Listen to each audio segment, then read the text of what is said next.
What better way to use those overripe bananas that no one will eat than making this easy and delicious banana bundt cake?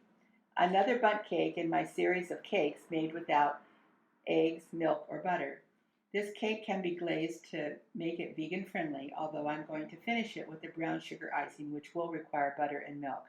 To make this banana bundt cake, you'll need 3 cups of flour, 1/2 cup of white sugar, 1/2 cup of brown sugar, 2 teaspoons of baking soda, 1/2 teaspoon of salt, and 1 teaspoon of nutmeg.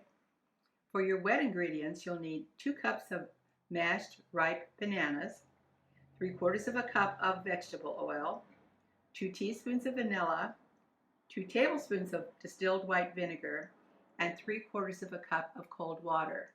You'll also need a prepared bundt pan.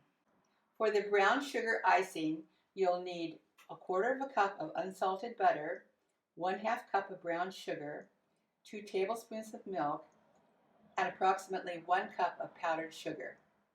As always, when assembling the ingredients for my bundt cakes, which are made without eggs, milk, or butter, you're going to combine your dry ingredients, your salt, your baking soda, and your nutmeg into the flour, and your 1/2 cup of brown sugar and your 1/2 cup of white sugar.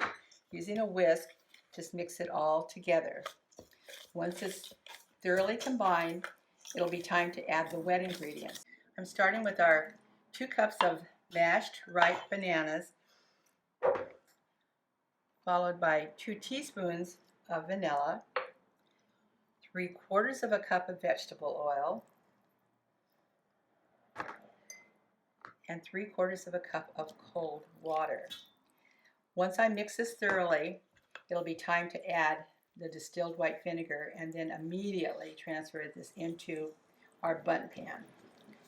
Once it's thoroughly mixed, it's time to add our white vinegar and then pour it into our bundt pan. Remember the chemical reaction with the vinegar to the baking soda is your leavening ingredients in these cakes. As I was preparing my bundt pan today, I realized this was my grandmother's pan. I have no idea how old it is, and it would be wonderful to know how many cakes it's made in its lifetime, but I've had it forever, and it's getting kind of old and used, and I probably should replace it, but it has such a family history, I just can't part with it. Into our preheated 375-degree oven for 45 to 55 minutes, depending on your oven.